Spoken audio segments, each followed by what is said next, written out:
Hello, പ്രോകുലിൻ്റെ പുതിയൊരു വീഡിയോയിലേക്ക് എല്ലാവർക്കും സ്വാഗതം. ഇന്ന് നമ്മൾ ചെയ്യുന്നത് ഒരു കുക്കിംഗ് വീഡിയോ അല്ല കേട്ടോ, ഒരു ഞങ്ങളുടെ ചെറിയൊരു സെലിബ്രേഷൻ, ദീപാവലി സെലിബ്രേഷനാണ് നിങ്ങളുമായിട്ട് ഞാൻ ഇന്ന് ഷെയർ ചെയ്യാൻ ആഗ്രഹിക്കുന്നത്. ഇത് ഞങ്ങളുടെ വീട്, പിറവത്താണ് ഞങ്ങളുടെ വീട്.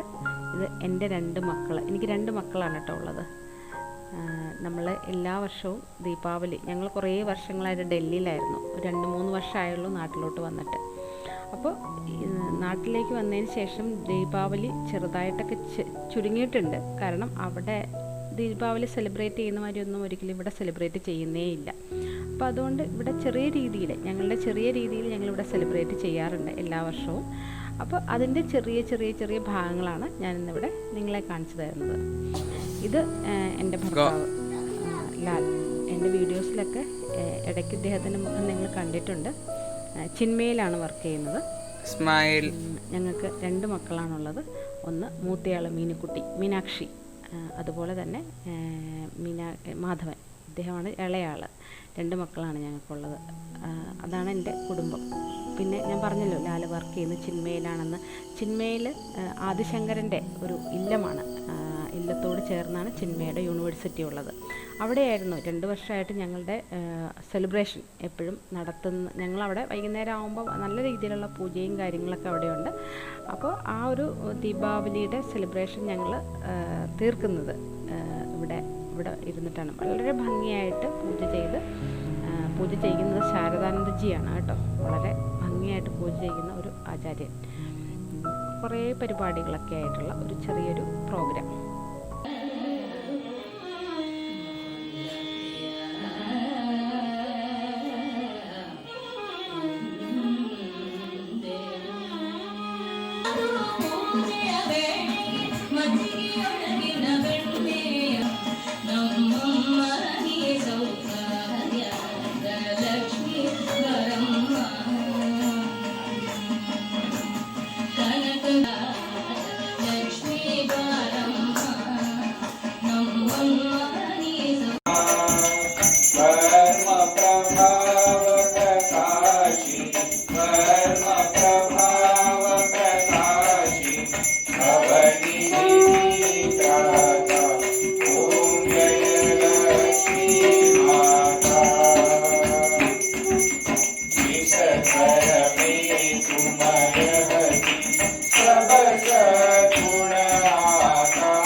അങ്ങനെ പൂജയും കാര്യങ്ങളും എല്ലാം കഴിഞ്ഞിട്ടുണ്ട്. ഇനി അടുത്തത് നമ്മുടെ പ്രസാദം കൊടുക്കുന്നതാണ് കേട്ടോ. അപ്പോൾ നമ്മൾ കണ്ടുകൊണ്ടിരിക്കുന്നത് അവിടെ അത്യാവശ്യം ഇപ്പോൾ കോവിഡിൻ്റെ ടൈമൊക്കെ ആയതുകൊണ്ട് തന്നെ അധികം ആൾക്കാർക്ക് പ്രവേശനമൊന്നും ഉണ്ടായിരുന്നില്ല. അവിടെ തന്നെയുള്ള ആൾക്കാർ മാത്രമേ ഉണ്ടായിരുന്നുള്ളൂ. കഴിഞ്ഞ തവണയൊക്കെ ഒത്തിരി ആളുകളുണ്ടായിരുന്നു, കാരണം പുറത്തുനിന്നുള്ള ആൾക്കാർക്ക് വിസിറ്റേഴ്സൊക്കെ ഉണ്ടായിരുന്നു. പക്ഷേ ഈ വർഷം ഇത്രയും റെസ്ട്രിക്ഷൻ ഉള്ളതുകൊണ്ടാവണം ഭയങ്കരമായിട്ട് കുറച്ച് ആളുകൾ മാത്രമേ ഉണ്ടായിരുന്നുള്ളൂ. അങ്ങനെ പ്രസാദം മേടിച്ച് ഇന്നത്തെ ഈ പ്രാവശ്യത്തെ ദീപാവലി ഞങ്ങളങ്ങനെ അവിടെ ഭക്ഷണം ഉണ്ടായിരുന്നു കേട്ടോ. അങ്ങനെ നല്ല രീതിയിൽ ഞങ്ങൾ ദീപാവലി സെലിബ്രേറ്റ് ചെയ്തു. ഹാപ്പി ദിവാലി.